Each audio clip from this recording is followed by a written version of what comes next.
Oke, Almas, nanti juga Hans ya. Oke. Apa yang ada di benak pikiran teman-teman pasca RUU Kepolisian Republik Indonesia akhirnya disahkan oleh DPR RI dan pemerintah? Kalau aku sih jujur kesel ya. Tapi kayaknya yang kesel juga bukan cuma aku, Iya. tapi juga ada banyak orang yang lain. Sampai-sampai belum 2 minggu undang-undang ini udah diajukan judicial review di Mahkamah Konstitusi gitu. Ini kan sebetulnya kritik besar dari publik ya untuk pembuat kebijakan kita, karena undang-undang yang bahkan belum dilaksanakan itu sudah dibawa ke meja Mahkamah Konstitusi. Ini kan bentuk kritik dari publik juga gitu. Gimana Hans? Aku sih kaget ya. Gimana Hans? Sama nggak happy ya? Kaget karena ini kan sempat muncul dulu 2024, terus sempat ada surat presiden 2025, tapi lama kita nggak dengar kabarnya. Terus ada tim transformasi Polri di internal polisi, terus ada komisi percepatan reformasi Polri yang habis menyerahkan rekomendasi begitu ya kepada Mei ya? presiden. Tapi tiba-tiba setelah itu ada informasi terkait dengan RUU Polri dan cukup cepat ya prosesnya di DPR, pembahasan tingkat 1 lalu disahkan di tingkat 2 di paripurna. Iya. Jadi sebenarnya ya cukup kaget juga melihat, karena tim reformasi Polri kan baru selesai, baru menyerahkan, tapi ini sudah akhirnya kita dapat undang-undangnya. Dan terakhir kali sudah diberi penomoran Mas Arief ya, Iya. undang-undangnya ya. Undang-Undang nomor 5 tahun 2026. Nomor 5, oke, iya. Revisi ketiga Undang-Undang Kepolisian 2 tahun 2002 ya. Iya. Iya. Tapi Mas Arief ini sekaligus mengkonfirmasi rasa pesimis yang timbul di publik juga, yang banyak juga dibicarakan gitu ya, bahwa komitmen reformasi kepolisian yang bahkan terlontar dari mulut presiden gitu ya, bahkan sampai ada pembentukan tim percepatan reformasi kepolisian, itu nggak akan mengubah apapun gitu. Karena sudah ada kerja panjang, sudah presiden nih yang bilang soal reformasi kepolisian, tapi ternyata revisinya seperti itu gitu. Ini Menarik ya. kita baru ngomongin Iya, soal iya. soal Proses gitu ya, ya, belum ya. soal substansinya gitu. Nah, aku sedikit nambahin. Jadi kalau kita bicara reformasi Polri, ini kan desakan kuat ya masyarakat sipil ya. Pasca peristiwa Agustus September 2025 ya, di mana masyarakat itu betul-betul marah ya dengan pemerintah, dengan DPR RI yang melahirkan banyak kebijakan yang ya ini tidak berpihak pada kepentingan masyarakat luas begitu ya. Dan yang kemudian memprihatinkan, kepolisian ini jadi alat pukul negara, alat pukul pemerintah. Saat itu ada hampir 7.000 orang ya, kemudian ditangkap, ditersangkakan. Angka pastinya saya akan sebutkan itu sekitar 6.719 ditangkap, 997 orang jadi tersangka, yang kemudian diadili kurang lebih 500-an. Dan yang menarik, sebagian besar bebas karena tidak terbukti. Betul ya.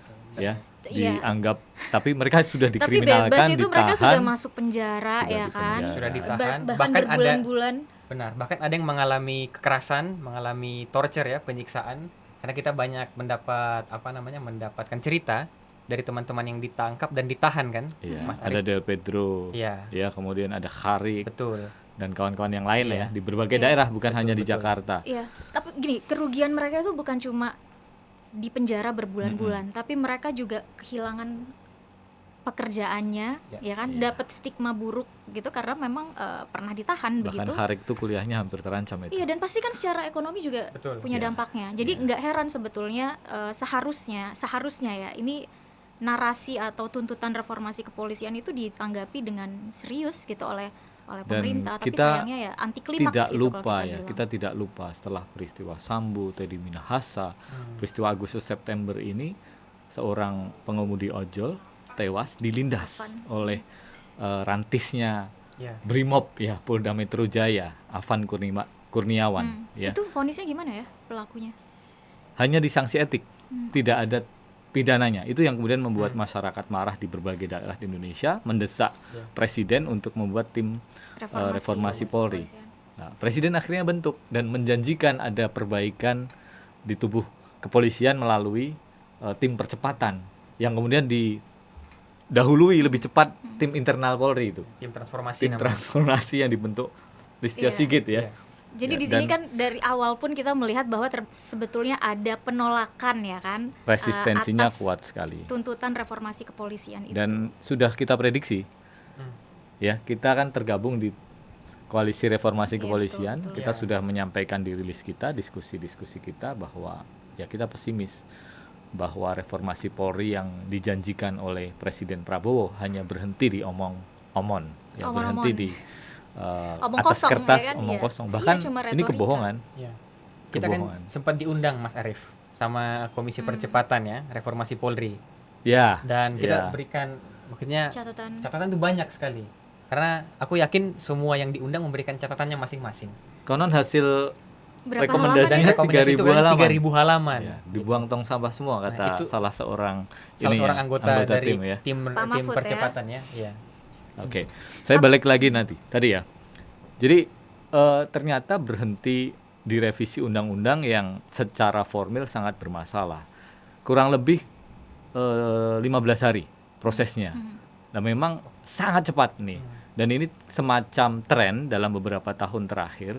Kawan-kawan PSHK Ya. yaitu mencatat ini yang lebih cepat RUU TNI Daripada Ya. RUU Polri lebih cepat. dibanding RUU Polri. Oke, ya. Tapi kalau melihat dari ini prinsip demokrasi, Ya, partisipasi bermakna ya mau berapa hari sama-sama parah ini. Ini Iya, sama-sama betul. merusak sistem demokrasi kita. Apalagi Termasuk masalahnya kompleks. nah itu mungkin Mbak Almas bisa Tapi- cerita. Iya, mungkin ini kalau tadi kan soal prosesnya yang kilat gitu Iya, ya. Meski kalau Komisi 3 kan bilangnya, oh ini udah revisi ini sudah diwacanakan sejak lama. tahun berapa tuh 2024 2024 ya. gitu. Ya kan, tapi Mungkin saya- ya prosesnya kita lihat dari draft itu beredar di publik, kemudian ada pembahasan intensif, masuk prolegnas prioritas dan sebagainya, ya bisa dibilang sangat Ya. kilat dan gak ada yang dinamakan Mm-mm. meaningful participation untuk publik itu. Adanya adalah meaningful manipulation ya. Manipulation participation Dan ya. sangat sistematis. Ya ini kalau kita catat ya tadi timelinenya ya. Juni 2024 itu muncul wacana revisi Undang-Undang Kepolisian dari DPR RI periode yang lama. Oke, ini Ya. belum masuk periode 2429 nih Ya, Mas belum Arief. yang periodenya Pak Habibur Rahman Oh iya, masih periode yang sebelumnya ya. memuji-muji Kapolri sebagai salah Setelah satu pemilu, Kapolri terbaik tapi sebelum sepanjang masa. pergantian Ya. rezim. Oh benar, setelah pemilu sebelum pergantian periode DPR. Iya. Oke, Ya, oke. itu udah muncul dengan pada intinya RUU itu ditentang publik ya, karena justru akan menambah banyak kewenangan dan masalah utama dari kepolisian sendiri tidak disentuh, soal pengawasan, Ya. ya, soal impunitas, Ya. soal kekerasan, penyiksaan, ya, soal kemudian penyalahgunaan kewenangan, Iya. korupsi dan lain sebagainya tidak Kita- disentuh. Kita masuk Begitu ke ya. substansi. Kalau menurut Mm-mm. Hans dan Arief, apa substansi yang sangat perlu dikhawatirkan gitu ya, atau mengecewakan dari revisi undang-undang ini? Hans, Kalau aku mungkin untuk menjawab substansi itu kita kembali kepada konstitusi dulu lah. Kita kembali pada undang-undang dasar. Karena undang-undang dasar kalau kita lihat pasal 30 ayat 4 kan jelas nyatakan ya polisi adalah alat negara dalam konteks atau dalam hal keamanan, ketertiban masyarakat, kemudian mengayomi masyarakat perlindungan dan pengayoman. perlindungan pengayoman dan Penegakan. penegakan hukum. Ditegaskan lagi lalu itu di dalam TAP MPR nomor 7 tahun 2000 pasal 6 kalau tidak salah. TAP MPR nomor 7 itu kan tentang peran TNI dan Polri. Nah, kalau teman-teman ingat atau teman-teman yang menyaksikan juga ingat tahun 2025 itu ada putusan MK nomor 114 tahun 2025. Jadi putusan MK nomor 114 tahun 2025 itu pada dasarnya menyatakan di Undang-Undang Polri yang lama itu ada pasal 28. Spesifiknya pasal 28 ayat 3. Intinya dia bilang gini, Mas Arief, Ya, bahwa anggota Polri yang menduduki jabatan di luar organisasi Polri itu harus mengundurkan diri. Nah, atau pensiun ya. atau pensiun. Jadi sudah selesai dulu Sudah selesai dari institusi institusi kepolisian. Baru boleh. Baru boleh, tapi ada pengecualiannya. Mengundurkan diri itu jika jabatan yang diduduki di luar organisasi kepolisian itu tidak memiliki sangkut paut, Tidak tidak ada memiliki sangkut relevansinya, paut dengan tugas kepolisian, atau tidak berdasarkan penugasan dari Kapolri. Nah, putusan MK menyatakan ketentuan yang pasal 28 ayat 3 Undang-Undang Polri lama yang bilang bahwa anggota Polri harus pensiun jika menduduki jabatan yang tidak sesuai dengan penugasan Polri, itu bertentangan dengan konstitusi gitu. Jadi frasa tidak sesuai dengan atau di luar penugasan Kapolri itu dinyatakan bertentangan dengan Undang-Undang Dasar pasal 28 ayat 3. Nah, kalau kita lihat di undang-undang yang baru ini, RUU Polri yang baru disahkan, jadi undang-undang nomor berapa tadi? 5 2026. Itu ayat 3-nya dihapus. Jadi pasal 28 ayat 3-nya dihapus, tapi ditambahkan pasal 28A. Nah, jadi kalau teman-teman yang menyaksikan juga bisa membaca undang-undangnya, di pasal 28A itu ada beberapa ayat ya, beberapa angka. Salah satunya ayat satunya itu bilang begini, bahwa anggota Polri itu dapat mengisi jabatan di luar organisasi kepolisian sepanjang memiliki keterkaitan dengan fungsi kepolisian. Nah, fungsi kepolisiannya itu 3 hal yang tadi di awal kita bahas ini: pemeliharaan keamanan dan ketertiban, perlindungan pengayoman pelayanan masyarakat, dan penegakan hukum. Iya. Nah, kenapa secara substansi ini kita bilang ini bisa kita kritisi lah, atau bisa kita diskusikan?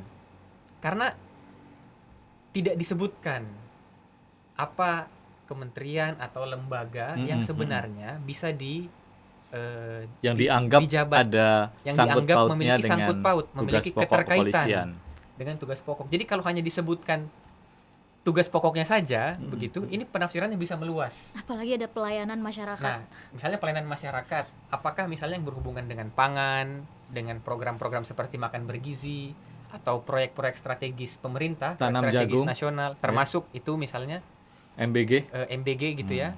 Bisa Itu masuk ya? bisa dikategorikan sebagai bagian dari pelayanan masyarakat yang menjadi tugas pokok lah. Yang Karena bisa ruang diisi oleh kepolisian. anggota Karena ruang kepolisian aktif. tafsirnya dibuka Ruang ya. tafsirnya Dan dibuka. kalau nggak salah di draft sebelumnya itu ada lebih spesifik ya bidang apa yang bisa dimasuki. Betul. Jadi kalau di draft ini ada 2 draft yang aku baca ya.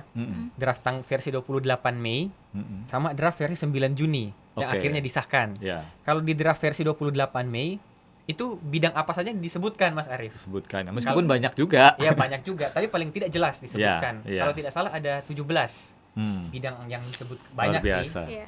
Tapi Kalau paling ini disebutkan. Kalau ini justru malah dibuka semua. Ya, ya. kalau ini hanya dibatasi, pembatasannya menjadi lebih longgar. Tapi kan ada aturan itu, Hans.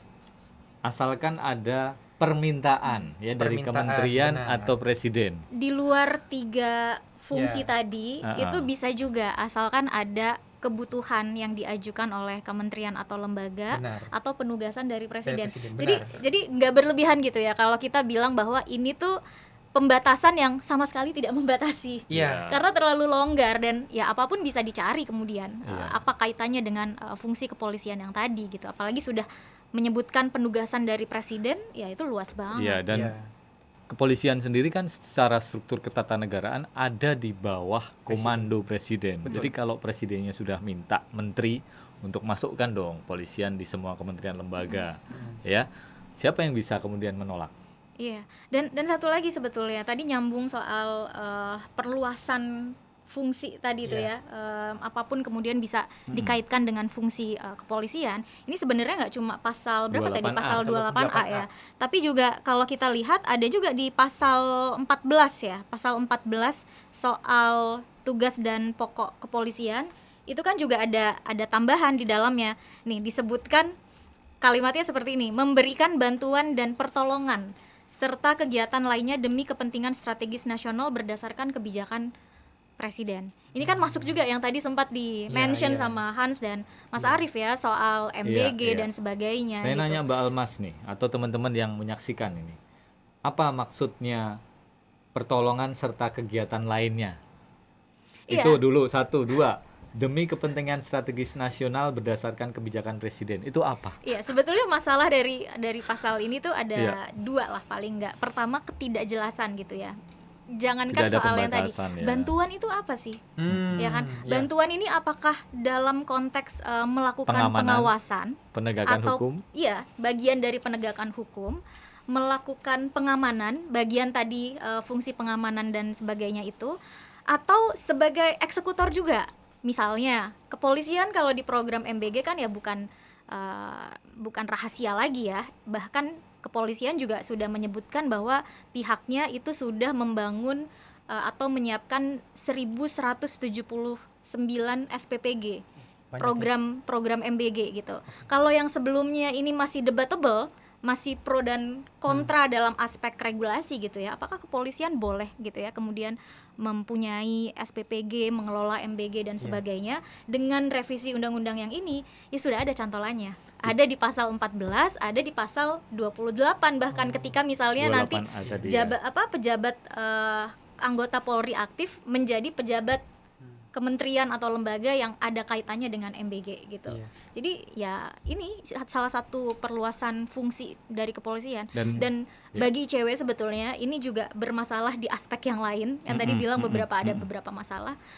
Kepolisian ini untuk tugas yang utama, misal tadi Mas Arief sebut soal penegakan hukum, itu nggak beres. Misalnya kita bahas soal penegakan hukum terkait dengan kasus Afan korupsi. Kurniawan.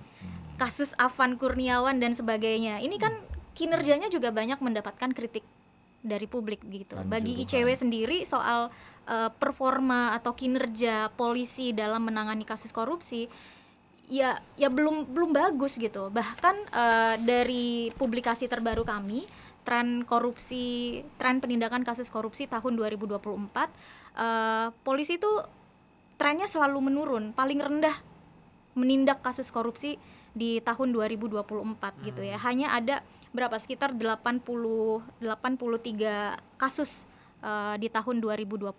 Iya. Mengingat kepolisian itu ada dari pusat sampai daerah, ya ini angka yang sangat kecil gitu. Aku ada Kok pertanyaan. malah mau ngurusin aspek-aspek yang lain. Jadi itu Iya. pertanyaan besar di Tugas publik. pokoknya saja Tugas nggak pokoknya beres nggak ya, becus gitu. nggak becus gitu diurusi, tapi kemudian minta kewenangan yang lain. Nah, ini ada pertanyaan jadi Mas Arief. Tadi kan Mbak Alma sudah jelasin tuh.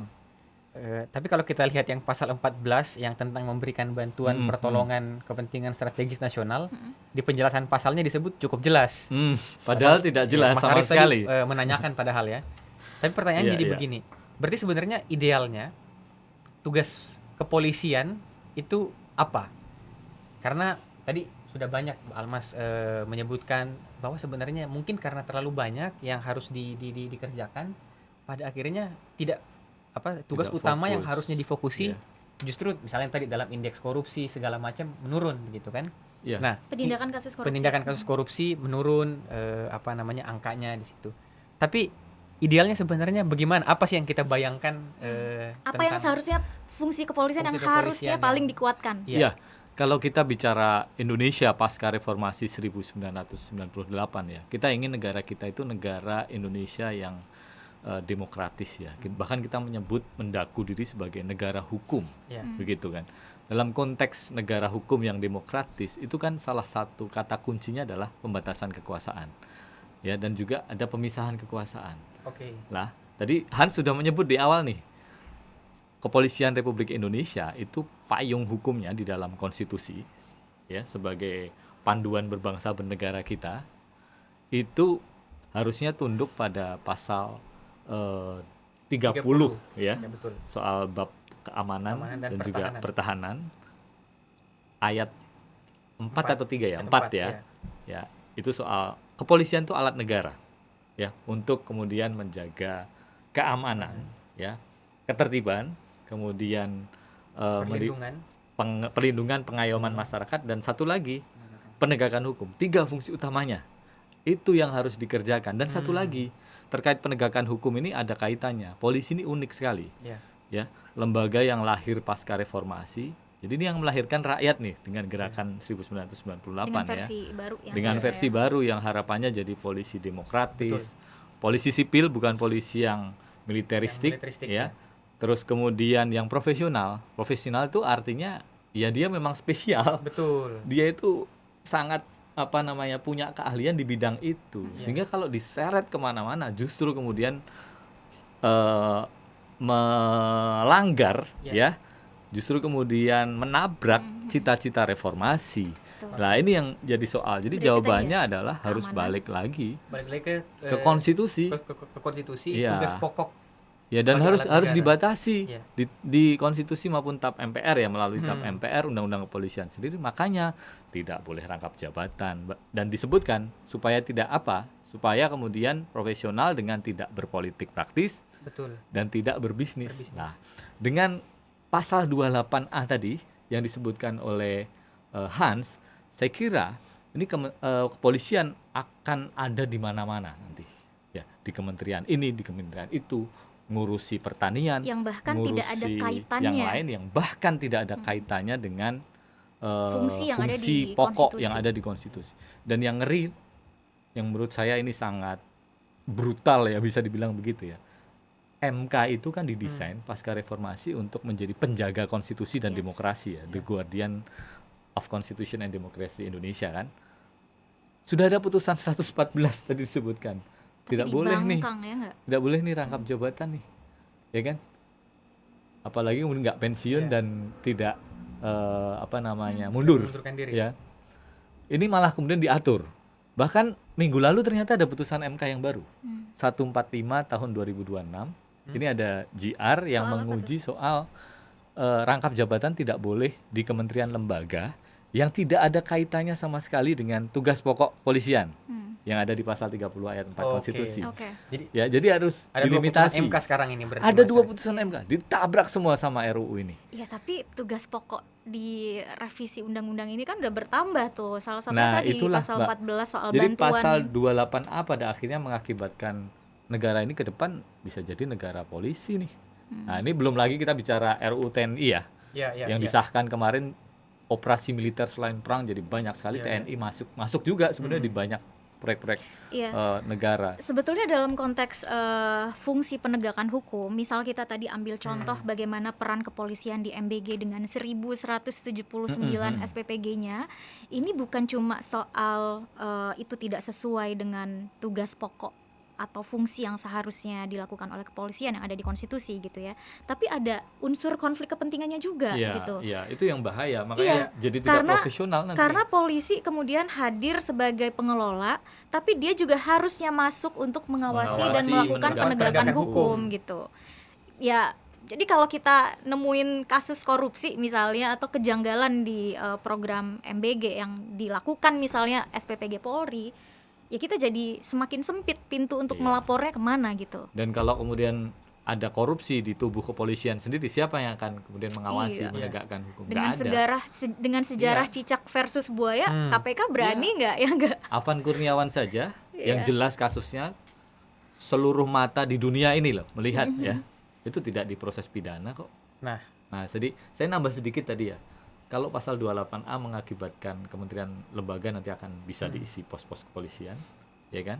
Atas perintah presiden atau permintaan menteri yang itu nggak mungkin terjadi kalau istilahnya itu membuka ruang yang luas. ya, nggak mungkin bisa dicegah itu, nggak ada kontrolnya. Ini kayak pintunya dikunci, Iya. jendelanya dibuka Kalau semua. pasal 14 tadi Mbak Alma sebutkan nambah kewenangan, itu baru satu ayatnya Iya, Mbak. itu baru Di- satu poin. Paling bawah itu ada Apalagi, lagi Mas? kewenangan untuk kemudian Dalam keadaan mendesak itu. melaksanakan tugas lain sesuai dengan ketentuan peraturan perundang-undangan. Iya, Tahu nggak itu ketentuan peraturan perundang-undangan itu termasuk ini loh, peraturan internal kepolisian loh. Peraturan pemerintah masuk, Peraturan Iya. menteri, Luas peraturan banget. presiden masuk, Peraturan peraturan menteri, presiden. termasuk peraturan Polri, gitu. termasuk maksudnya. peraturan Polri. Jadi ini bikin aturan sendiri, lakukan sendiri.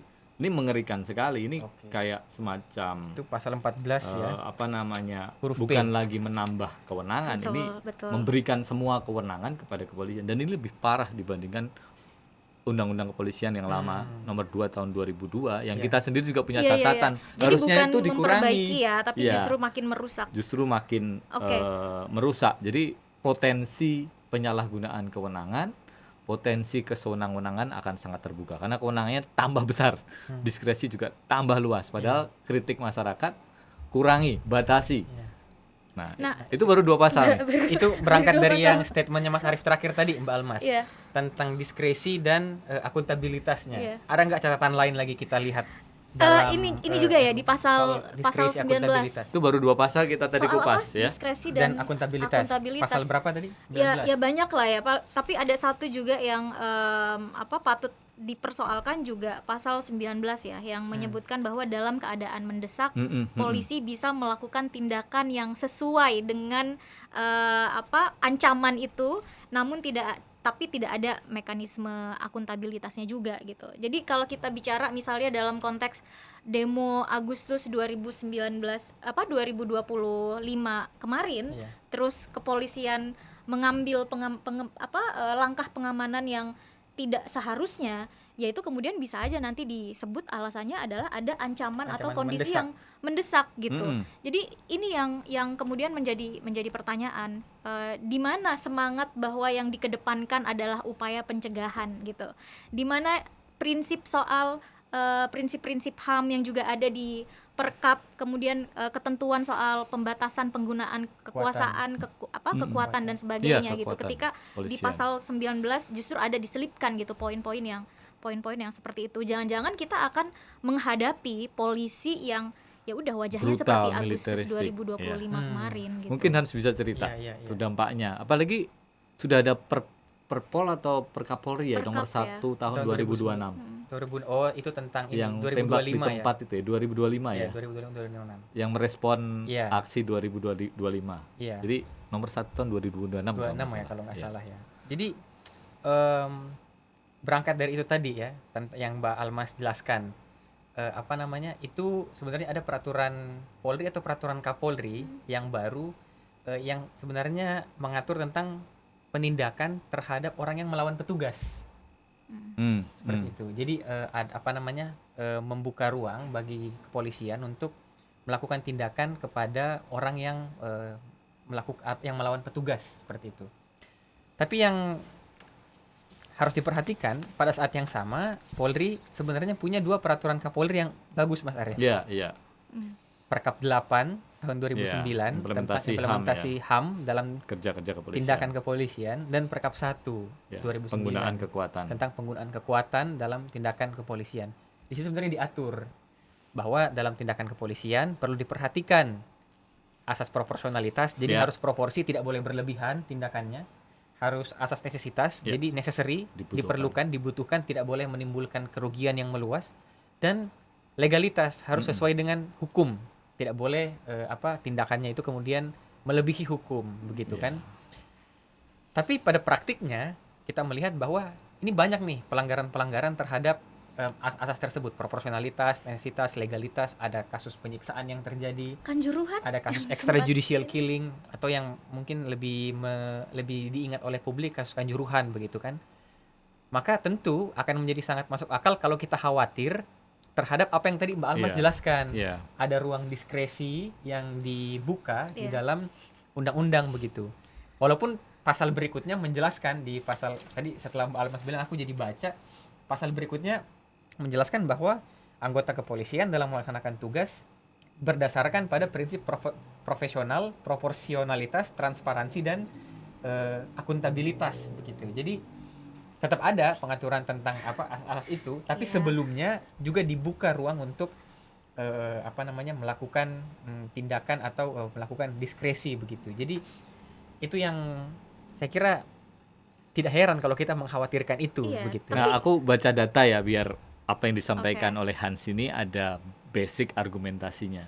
Jadi YLBHI itu mencatat dengan kawan-kawan LBH di kantor ya, dari Aceh sampai Papua. Di 2019 sampai 2026 itu ada 103 orang meninggal di tangan kepolisian. Tahun Ya. berapa itu Mas Arief? 2019 sampai 2026 ya, kurang lebih 6 tahun ya, lebih ya. Nah, itu ada 138 korban meninggal, 103 orang meninggal ya di tangan kepolisian. Ini belum menghitung 130 korban meninggal dalam kasus pembantaian di Kanjuruhan ya, dalam tanda petik ya, di tahun 2022.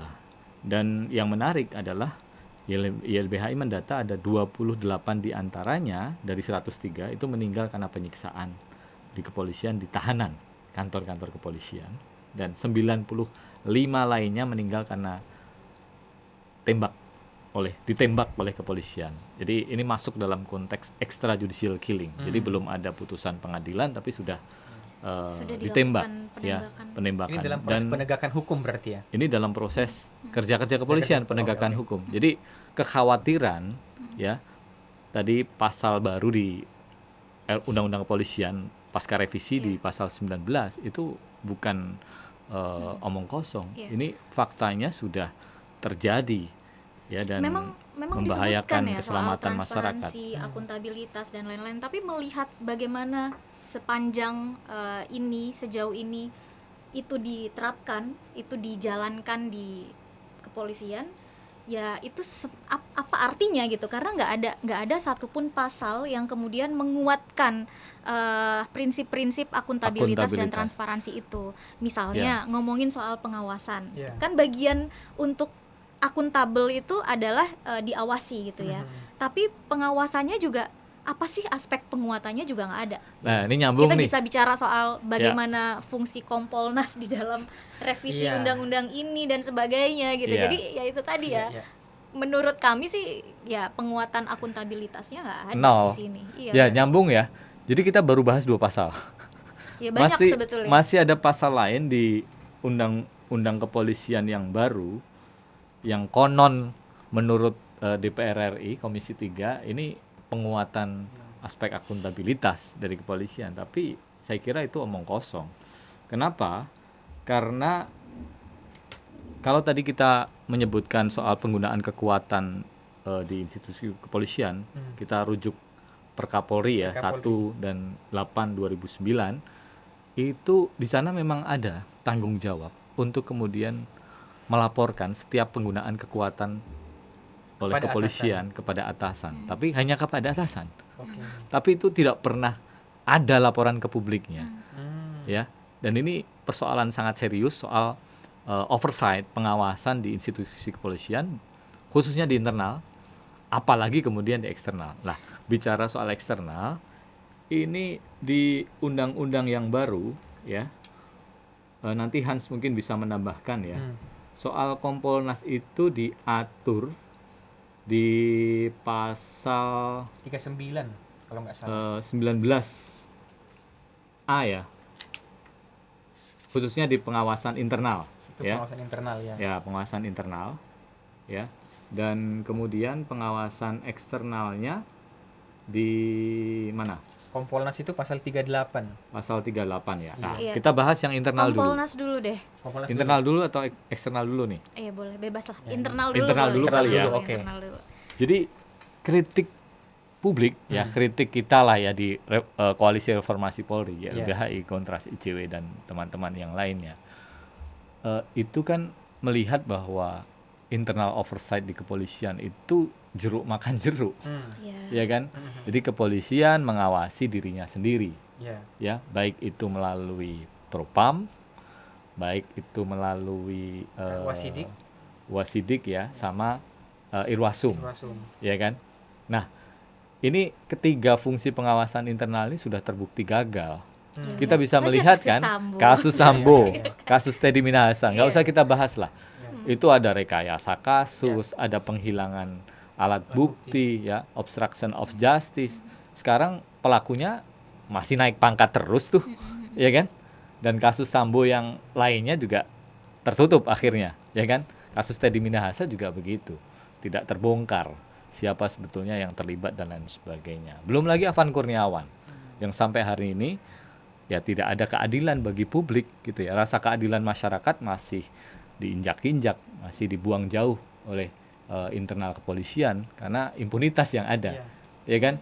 Nah, tetapi di dalam RUU kepolisian yang akhirnya disahkan 9 Juni kemarin itu tidak ada perubahan, ya. Padahal kritik kita benahi internal oversight-nya. Bahkan RFP punya riset kan, harusnya libatkan kelompok masyarakat sipil, akademisi, ya, yang atau profesional supaya kemudian bisa independen, sehingga tidak hanya unsur kepolisian saja yang mengawasi, ya kan? Tetapi itu tidak ada perubahannya.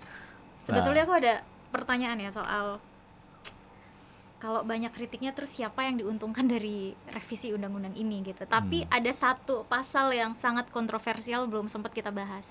Iya, Itu yang iya, soal iya. Kompolnas usia. dulu. Oh iya, Kompolnas dulu. Kompolnas. Sebelum kita beranjak ya. Iya. Tapi kalau soal tadi Mas Arief sudah bahas soal internal ya, oversight, pembahasan tentang pengawasan internal. Nah, sekarang di RU Polri juga kan diatur lagi soal Kompolnas, Mas Arief. Kemarin kalau kita ingat di Komisi Percepatan Reformasi Polri, itu beberapa anggotanya bilang Kompolnas ini mau diperkuat supaya tidak seolah-olah hanya menjadi juru bicara saja. Untuk ada pernyataan seperti itu. Itu jadi salah satu rekomendasi. Nah, Tim terus Percepatan kemudian Reformasi Polri. kayak kata Mas Arief itu katanya di ini ke Almas direkomendasikan kepada presiden ya. Memberikan rekomendasi kepada presiden untuk salah satunya memperkuat Kompolnas. Tapi kalau kita lihat di undang-undang yang baru disahkan, Kompolnas itu ada di pasal 38 dan 39 di dalam undang-undang ini begitu ya. Kalau kita lihat fungsi pengawasan atau tugas yang diberikan kepada Kompolnas itu hanya berkaitan dengan pemberian masukan, memberikan masukan kepada presiden dalam konteks misalnya mengatur atau merumuskan kebijakan yang berkaitan dengan kepolisian atau memberikan masukan yang berkaitan dengan pelaksanaan kinerja dari organisasi kepolisian. Jadi tidak diberikan Kompolnas itu wewenang pengawasan seperti misalnya Mahkamah Agung punya komisi yudisial. Iya. Padahal idealnya bayangannya adalah setiap lembaga yang memiliki wewenang di dalam hal penegakan hukum, apalagi kalau di kepolisian kan bukan hanya penegakan hukum, ada keamanan juga, itu harusnya memiliki oversight dari eksternal. Itu kan ide kenapa akhirnya Mahkamah Agung dulu punya komisi yudisial. Kenapa kejaksaan punya komisi kejaksaan? Karena mereka dan KPK itu punya Dewan Etik KPK dan sekarang ada Dewan Pengawas ya. Ya terlepas dari masalah Dewan kita Pengawas, tapi hari ini kita bukan bahas KPK kan, kita bahas kepolisian. Setiap lembaga yang punya fungsi penegakan hukum ada oversight untuk mengawasi agar penegakan hukum ini tidak salah sasaran, tidak itu supaya ada check and balance. Katanya. Tapi pada akhirnya kami rasa setelah membaca RUU ini tidak banyak perubahan dari Kompolnas. Bahkan aku nambahin sedikit sebelum hilang. Bukan hanya status quo yang dipertahankan, bahkan mundur. Jadi lembaga Kompolnas ini strukturnya masih tidak independen, masih di bawah presiden, di bawah kementerian lembaga, dananya juga masih bergabung dengan kepolisian, ya. Sama yang kemudian fungsinya masih konsultatif dan administratif, ya, bukan benar-benar jadi watchdog atau pengawas. Padahal rekomendasinya tim percepatan itu harus punya kewenangan rekomendasi yang berkaitan dengan tata kelola, penyidikan etik, ya, dan profesional, begitu ya. Bahkan punya kewenangan memberikan sanksi yang tegas dan harus dipatuhi. Tetapi nggak ada itu. Dan yang ngeri ini tadi, batas usia untuk menjadi komisioner Kompolnas itu dinaikkan. Kalau dulu 45, ya, sekarang jadi 50. Ya. Apa paling dampaknya? Senior adalah 65. Dampaknya adalah ya orang-orang muda ya yang kemudian punya kapasitas dan punya concern, pengalaman, progresif, integritas yang baik, progresif untuk pembenahan institusi kepolisian terhambat nih untuk bisa mencalonkan diri jadi komisioner. Dan ini polanya sama kayak Mahkamah Konstitusi. Memang Kompolnas sih juga bisa terima keluhan dari masyarakat ya, tapi lagi-lagi ya hanya meneruskan itu ke presiden tanpa ada kemudian kewenangan untuk kemudian melakukan investigasi sampai di level misalnya menjatuhkan putusan atau sanksi dan sebagainya. Nah, soal yang tadi Hans sudah panjang lebar sampaikan, pertanyaanku sebetulnya satu. Apa Hans bedanya Kompolnas dengan Kontras? Jadi ini ada bedanya pertanyaannya Mbak Almas jadi menarik karena begini. Buat apa mengatur satu lembaga di dalam undang-undang jika pada akhirnya secara substansial wewenangnya ya tidak ada bedanya dengan organisasi masyarakat sipil, dengan publik. Karena kita juga bisa memberikan saran dan rekomendasi kepada presiden, juga bisa menghimpun keluhan dari masyarakat dan kemudian meneruskan itu ke presiden. Jadi bahkan masalahnya sekarang ada bedanya nggak sama Kontras, YLBHI, publik dan Nggak sebagainya. ada. Nggak ada ya. Bahkan masalahnya Jadi buat seringkali apa ada gitu loh. seringkali Kompolnas ini jadi juru bicara kepolisian. Bahkan terakhir itu bahkan jadi advokatnya kepolisian. Ini justru menjadi masalah baru. Nah, saya kira ini problematik ya.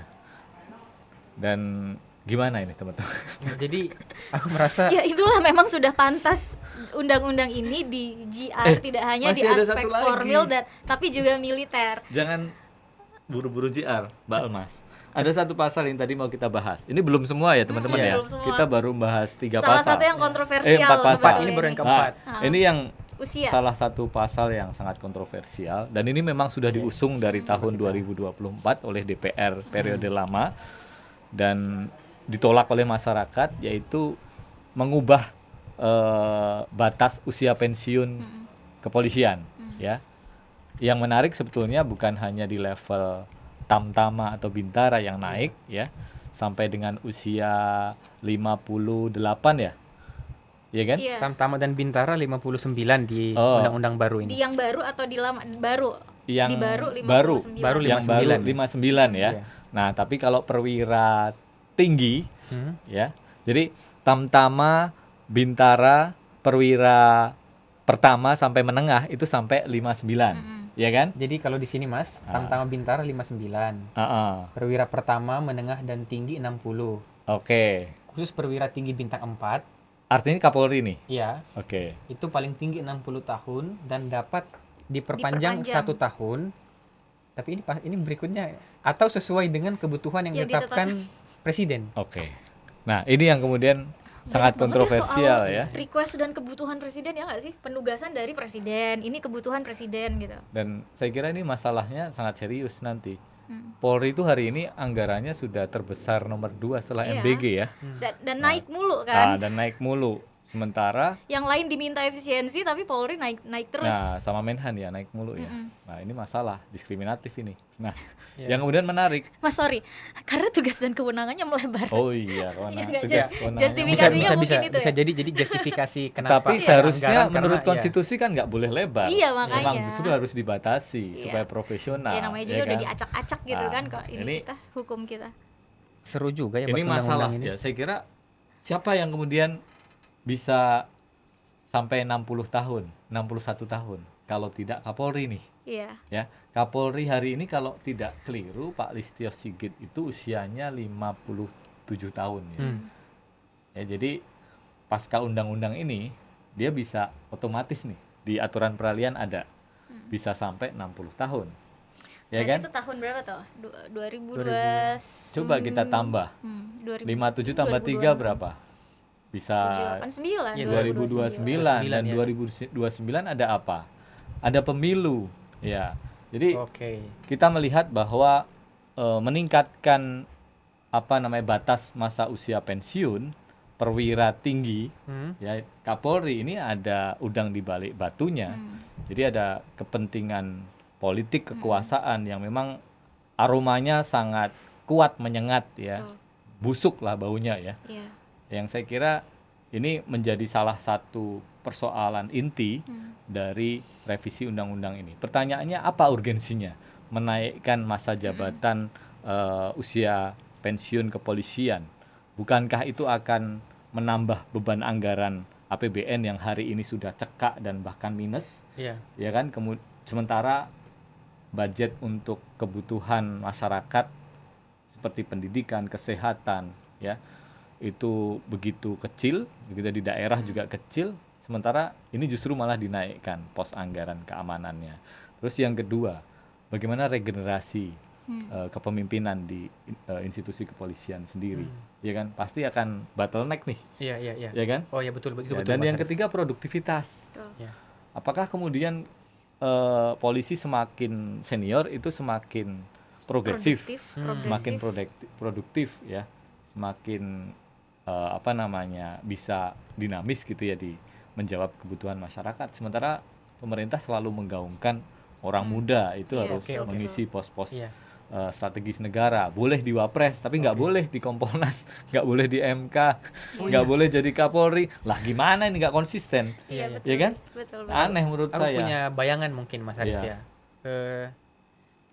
Termasuk ini saran juga sebenarnya. Ini baru terbayang setelah Mas Arief jelaskan. Bagaimana kalau misalnya jabatan-jabatan tertentu termasuk Kapolri ataupun jabatan lain yang setara dengan Kapolri, apakah akan lebih baik Mas Arief kalau diatur misalnya ada masa jabatannya? Nah, bener. Jadi kalau tadi Mas Arief khawatirkan kalau sampai pensiunnya lama sementara menjadi perwira tingginya itu di usia yang relatif cukup muda, jadi bottleneck gitu kan. Betul.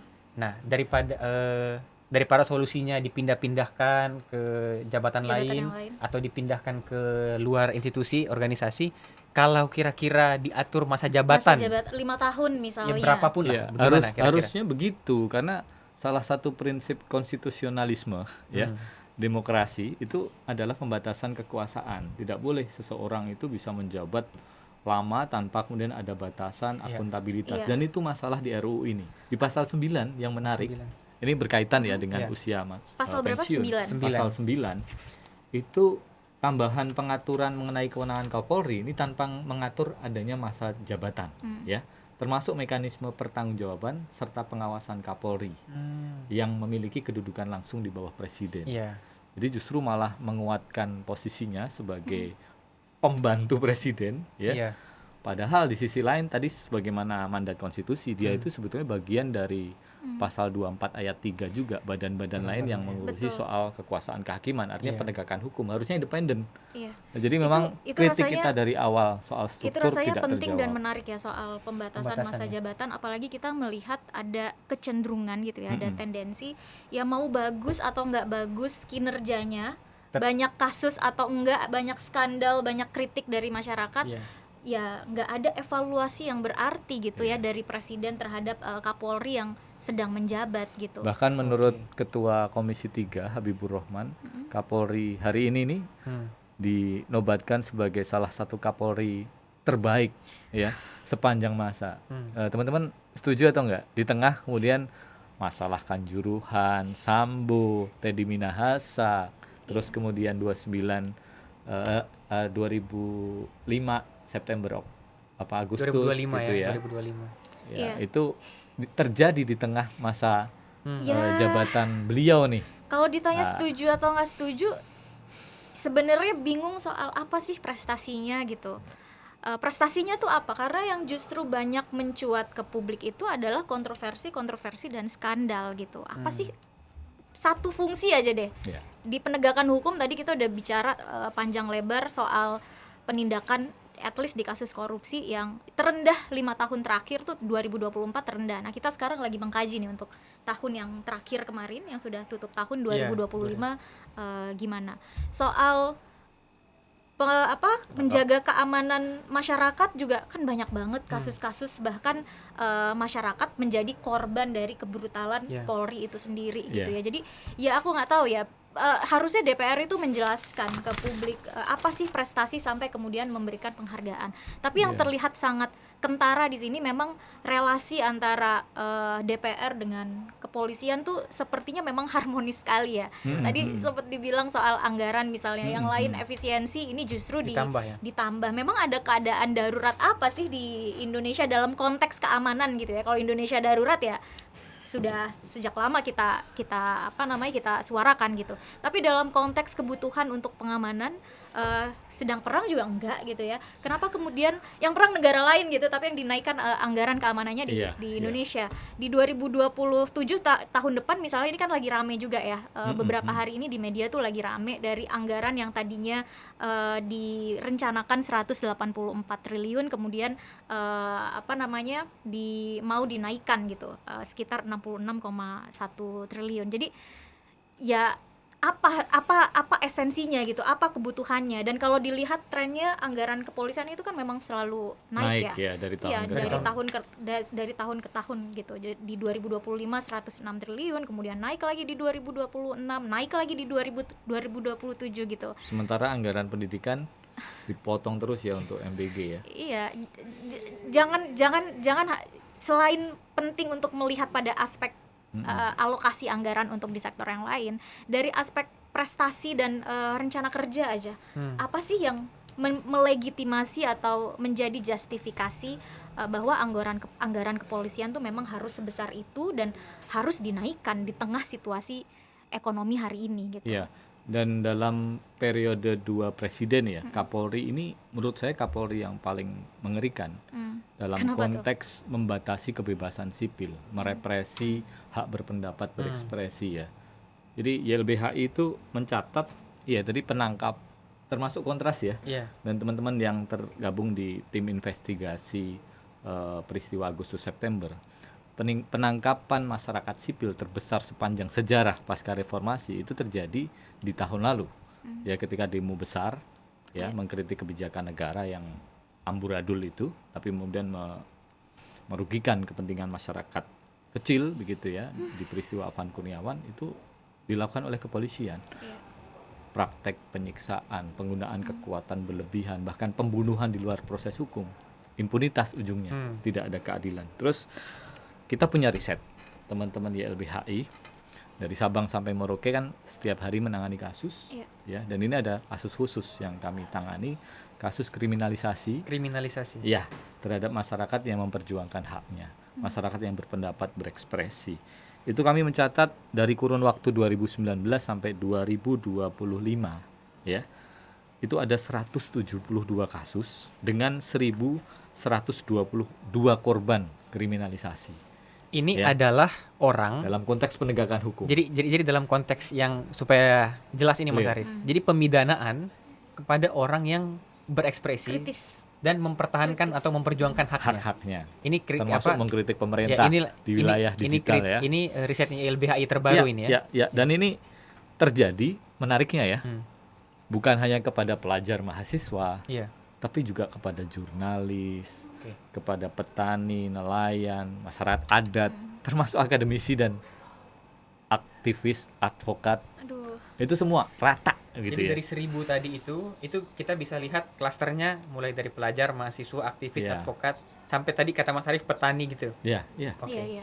Jadi kalau dengan undang-undang yang lama sedemikian mengerikannya, gimana ya dengan versi undang-undang yang baru yang tadi kita udah bahas panjang lebar, banyak pasal-pasal yang sangat-sangat penting untuk dikhawatirkan gitu. Aku merasa sebenarnya mungkin begini, dalam tadi jadi menarik setelah Mas Arif bilang data terbaru dari LBHI itu, ini kan dalam konteks penegakan hukum. Iya, Nah, iya. dalam konteks penegakan hukum kan kepolisian itu pengaturannya Hulu dari penegakan hukum karena Benar. penyelidikan di mereka ya. pintu awal dari penegakan hukum adalah kepolisian begitu. Jadi aku rasa banyak masalah penegakan hukum, unfair trial, Ya. peradilan Undue sesat, delay. lalu kemudian Salah tangkap.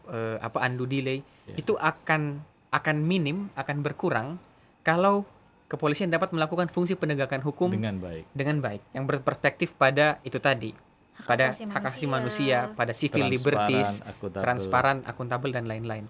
Tapi yang penting soal penegakan hukum kan juga diatur di KUHAP. Iya, Ya. iya. iya. KUHAP itu menyatakan bahwa kepolisian adalah penyidik utama, main investigator, penyidik utama yang berkoordinasi dengan dan membina penyidik yang lain, penyidik PPNS atau penyidik tertentu misalnya. Nah, ketika tadi kita kembali ke poin yang soal profesionalitas begitu ya, ketika profesionalitas itu bisa dijamin, terjaga, ada akuntabilitas, proses penyidikan yang pintu masuknya ada kepolisian tadi, maka kita bisa berharap pada proses penegakan hukum. Iya.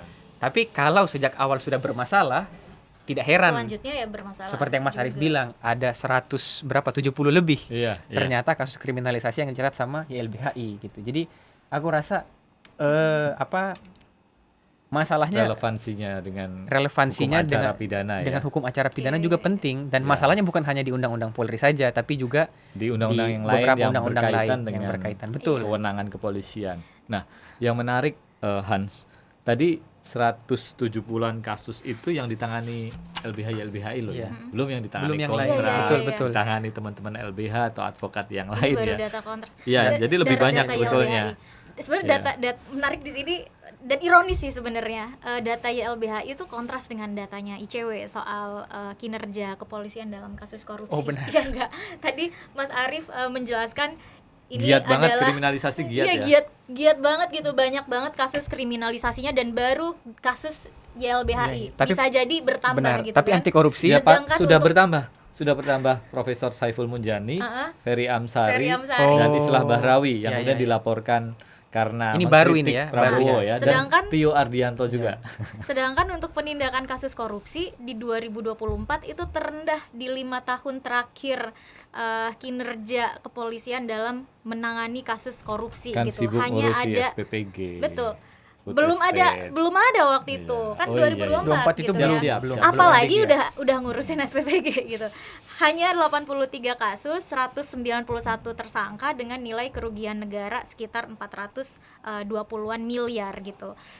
Sempat di tahun sebelumnya 2023 itu memang angkanya cukup naik, cukup tinggi, lalu menurun di 2024. Signifikan 2023 penurunannya ya, tahun menuju pemilu 2024. Oke. Tapi yang menarik di sini dilihat dari kasus apa sih yang ditangani oleh kepolisian, dan ternyata paling banyak itu adalah kasus yang menyangkut pemerintahan desa.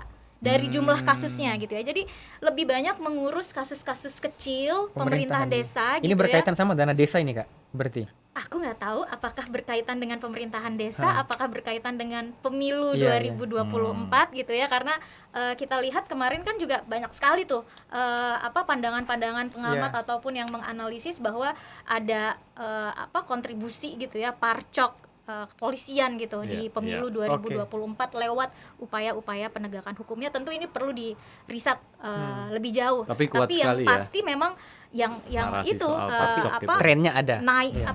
tinggi itu di tahun menjelang pemilu, dengan kasus tertinggi terkait dengan pemerintahan desa. Kalau dilihat dari kasusnya, kalau dilihat dari kerugian negaranya ya pemerintahan kabupaten gitu. Belum ada kayak kasus gede soal korupsi yang kemudian ditangani oleh kepolisian yang sampai tuntas gitu.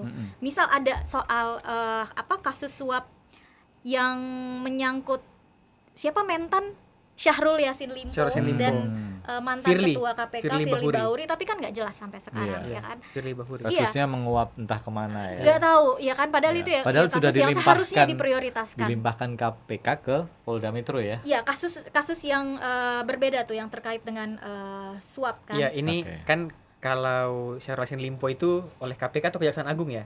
KPK. Oleh KPK, tapi Firly Bahurinya itu kan oleh polisian Iya. ya. Polisi ya. Iya. Kemudian juga misalnya kasus TPPU-nya KTP elektronik, ini kan kasus besar yang seharusnya jadi perhatian prioritas. polisi gitu. Tapi ya justru Ya. udah kasusnya sedikit, kebanyakan soal pemerintahan desa atau pemerintahan kabupaten gitu. Ya. Jadi kontras sama datanya YLBHI. Oke, jadi kalau kemudian kita coba geser nih, mengarah supaya lebih mengkerucut, siapa yang diuntungkan ya dari revisi undang-undang kepolisian? Tapi sebelum itu, Mas Arief, Ah, tadi kan kita udah bahas, kita udah kritik kurang lebih 5 pasal tadi ya. Itu baru 5 pasal Iya, ya? baru 5 pasal kan kita kritik. Sebelum siapa yang diuntungkan? Ada nggak yang bagus dari RUU Iya, Polri? Oh Iya, iya, bagus. supaya tidak dianggap kita itu hanya cari-cari Iya. Duh, Jadi- kalau masalahnya pertanyaannya saja. ada yang perlu Cari-cari. dikhawatirkan lagi, Kalau ada yang aku perlu punya. dikhawatirkan lagi kita bisa bikin listnya. Kalau yang bagus mungkin Iya, Mas iya. Arief Tapi punya. adakah yang bisa yang ya paling tidak sedikit memberikan harapan lah? Kalau saya mencatat ya, ada satu pasal, mungkin teman-teman Pasal berapa juga tuh? bisa perhatikan, Ya. berkaitan dengan adanya kewajiban ya dari kepolisian untuk membuat kurikulum Oke, pasal 32 ya, yang A ya. berkaitan dengan hak asasi manusia. Ya, Ya. itu yang saya kira cukup oke lah ya. Ya. Nah, meskipun ya catatannya adalah perbandingannya antara pasal yang kelihatannya manis nih Mm-mm. dengan yang kemudian pahit tadi. Iya. Kontra Atau sekali. pertanyaannya aja gini, seberapa kuat atau mampu pasal 32A itu yang terkait dengan kurikulum hak asasi manusia Ya. membendung kekhawatiran kita soal pasal 19 dan lain-lain yang dalam keadaan mendesak mereka bisa Ya, ya. mengambil tindakan. Cukup nggak Belum. 32A itu? Kalau aku rasa belum cukup. Karena Kalau begini. belum berarti nggak perlu diapresiasi. Karena begini, kurikulum pendidikan ini kan tahap awal sebelum Iya. akhirnya bertugas. Iya. Oke, kurikulumnya berisi tentang prinsip hak asasi manusia, demokrasi, itu pasti bagus. Dia bukan Iya. SOP, dia bukan Iya. peraturan Kapolri dan sebagainya. Tapi ketika masuk ke dalam melaksanakan tugas, tapi masih ada kultur kekerasan, Militeristik. kultur yang apa tadi melakukan pemidanaan atau kriminalisasi. Nilai-nilai itu akan luntur Iya. ketika diperhadapkan pada tugas sehari-hari yang kulturnya masih banyak yang harus dibenahi begitu. Apalagi kewenangannya ditarik ke sana Diperluas. ke sini, mendekat ke arah politik praktis, ya kan? Iya. Jadi saya kira pembenahannya bukan hanya di kurikulum saja, tapi juga pembenahan secara institusional. Iya, itu Secara- memang secara- mimpi secara reformasi menyeluruh Polri begitu. itu kan itu kan. Jadi harusnya oke, pasal ini bagus, bisa kita apresiasi, tapi kalau pertanyaan kritisnya apakah sudah Nggak cukup? jadi diapresiasi. Ya, belum berarti. Ya, masih, karena masih banyak baru, hal ya. baru di level kurikulum, Kurikulum. ya kan soal Iya. pendidikan. Dia Dan- belum dilanjutkan dengan misalnya Benar, SOP, belum ada SOP-nya. melakukan penindakan dan sebagainya. Ada peraturan Kapolri yang harus diperbarui dan Dan lain-lain. itu pun diserahkan kepada institusi kepolisian. Dan ada satu menarik sebetulnya. Ini ada termuat di dalam rekomendasi, tetapi agak dibelokkan. Tim percepatan reformasi Polri itu mendorong adanya data ya Data. terkait dengan tugas fungsi kepolisian. Sekarang ini kan eranya era teknologi ya, canggih ya, semua bisa didigitalisasi gitu ya. Harapannya kepolisian juga membangun sistem itu dong. Oh, Misalkan ada laporan masyarakat, Iya. itu prosesnya sejauh mana, Kayak apakah ada ticketing penyelidikan, system. penyidikan, iya seharusnya sih terintegrasi dengan kejaksaan, dengan Mahkamah Agung, tetapi Iya. kan tidak sampai hari ini ya. Dan yang menarik di revisi ini hanya ditulis dapat memanfaatkan teknologi informasi, Iya. jadi bukan kewajiban. Padahal untuk membangun transparansi akuntabilitas, sistem itu sangat penting gitu Iya, ya. Dan betul-betul. ini jadi masalah juga di RUU ini, nggak Kalau serius. kalau kita ngomongin soal kejelasan layanan, terus kita ngomongin juga mencegah korupsi di internal kepolisian, itu tadi penting banget. Betul. Karena betul. informasi itu bisa jadi Yes, tanda kutip mahal. Sepakat, Iya sepakat. nggak? Betul. Dan sistem, jadi transparansi itu sebenarnya bisa dimulai dari sistem. Nah, sistem itu yang tadi sebenarnya itu menarik ya poinnya apa Mas Arief. Tapi kita harus akhiri supaya tidak terlalu Iya. panas kuping pendengar. Ini saya bacakan ya, pasal 19A, pasal 19A ayat 3, pengawasan sebagaimana dimaksud pada ayat 2 dapat dilakukan dengan memanfaatkan teknologi dan ilmu pengetahuan di bidang kepolisian. Dapat. Pertanyaannya kenapa Memanfaatkan. dapat gitu ya? Dapat itu boleh ya, boleh tidak. Ya, kalau kemudian serius kemudian membangun regulasi yang memastikan sistem itu nanti betul-betul terimplementasikan, ya harusnya wajib gitu ya. Nah, inilah keanehan dari RUU ini ya. Iya. Boleh Oke. nggak satu lagi? Satu lagi. Iya. Kayaknya Kalau nggak habis-habis ngomongin- ya. kalau Padahal ngomongin kita soal- mau Satu lanjut undang-undang segmen nih. berikutnya. Soal pasal bermasalah nih sebenarnya yang belum banyak dibahas tuh juga pasal 4 pasal 9 nih, Pasal ayat 9. 1 huruf C. Ini baru, kalau yang A dan B kan udah emang dari yang lama ya. Iya. Disebutkan di situ bahwa Kapolri menetapkan, menyelenggarakan Kapolri memimpin Kepolisian Negara Republik Indonesia dalam melaksanakan tugas dan tanggung jawab atas penyelenggaraan, perencanaan, pengadaan, pemeliharaan dan Iya, perbaikan itu yang Almatsus. Betul. Spesifik banget loh soal pengadaan dan Almatsus. Memang dia punya kewenangan di situ, tapi ngapain diatur Iya. secara spesifik di sini? Kan sudah ada Perpres pengadaan barang dan jasa. Jadi ICW juga sangat mengkhawatirkan pasal ini karena kita lihat ya pengadaan Apa Almatsus potensinya, itu Mbak? kan nilainya tinggi sekali ya. Anggaran Polri yang tadi luar biasa besar, ini salah satunya alokasi terbesarnya ya untuk pengamanan, untuk belanja Almatsus, salah satunya gas air mata Kemarin dan ada sebagainya temuan gitu. cewek ya. Iya, Ada yang kemudian dugaan kita laporkan tindak ke pidana korupsi ya. KPK ya terkait dengan Sudah kita lanjuti belum, Kak? vendornya. Belum Belum ya? Ngomongin soal vendornya yang tidak punya pengalaman, tidak punya kualifikasi, terindikasi perusahaan boneka, kemudian ada dugaan markup dan sebagainya. Itu tidak mau berpanjang-panjang lagi, kita selanjutnya beranjak ke segmen soal siapa yang diuntungkan. diuntungkan dari revisi undang-undang yang luar biasa Segmen ini. kedua kita tutup tadi dengan Almatsus. Biar semakin penasaran apa. Oke. Oke. Siapa Karena yang itu kita udah diuntungkan? banyak bahas ya soal dugaan korupsi Almatsus. Siapa yang diuntungkan ya? Siapa, Mas Kalau Arief? kita Yang ulas pasti bukan dari kita. pasal-pasal tadi ya. Yang pasti bukan publik. Yang pasti bukan secara langsung yang pasti bukan publik, tapi ada beberapa yang bisa kita petakan. pertama tentu tadi ya Mas Arief sudah menyinggung soal masa jabatan. Ketika masa jabatan perwira tinggi bintang 4 itu bisa ditambah atau diperpanjang, itu tentu menguntungkan bagi perwira tinggi bintang 4. Sekarang kan ya hanya Kapolri saja. Termasuk tadi Kak Alma sudah membahas tentang ada ada kewenangan baru yang diberikan di pasal 9, termasuk dalam hal pengadaan dan lain-lain. Jadi ini banyak memberikan keuntungan sebenarnya kalau kita lihat kepada Kapolri. Undang-undang ini bukan hanya soal dinaikannya batas usia, tapi juga memberikan wewenang-wewenang tertentu pada Kapolri. Nah, selain Kapolri kira-kira siapa?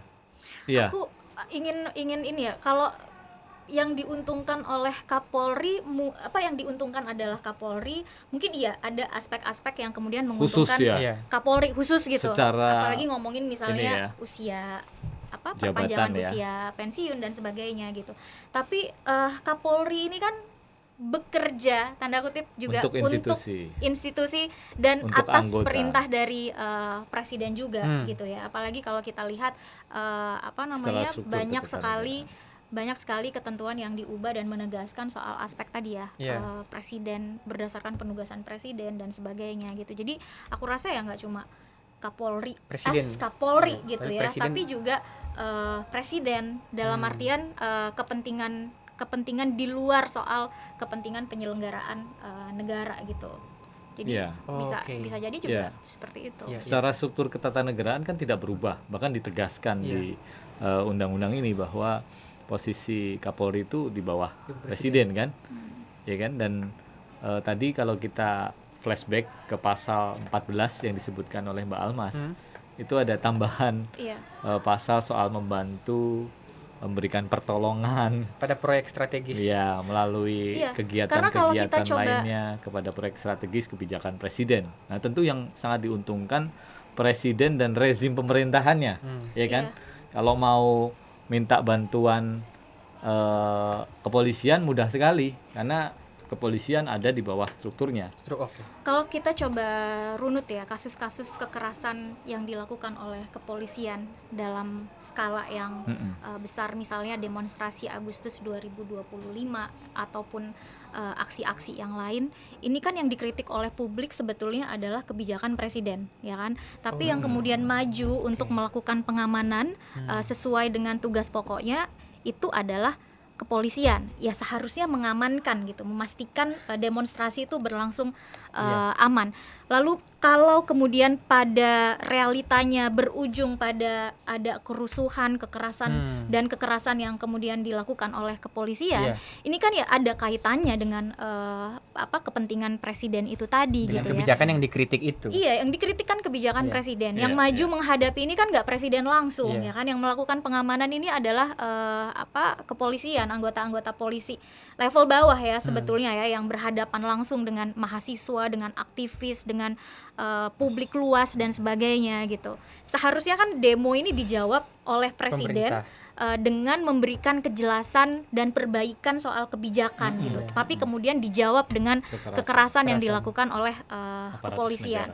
Termasuk misalnya di luar soal aksi demonstrasi terhadap kebijakan-kebijakan pemerintah, ada juga kan konflik di khususnya di daerah-daerah tambang dan sebagainya gitu ya, atau di daerah-daerah PSN konflik gitu, lahan. program strategis nasional, itu kan warga yang melakukan penolakan, warga yang melakukan kritik dan sebagainya, ini kan berhadapan dengan kepolisian. Jadi ada aspek kepentingan dari presiden atau bahkan elit ekonomi juga yang punya perusahaan-perusahaan besar yang lagi nambang, yang lagi menjalankan PSN dan sebagainya, mitra-mitra program strategis nasional, itu kemudian diuntungkan dengan tidak bertransformasinya kepolisian menjadi institusi yang semakin profesional, yang semakin humanis dan sebagainya itu. Ya, berarti yang diuntungkan adalah, kalau dari penjelasan itu jadi ada dua. Satu, pemerintah, dalam hal ini tentu kepala pemerintahan ya presiden,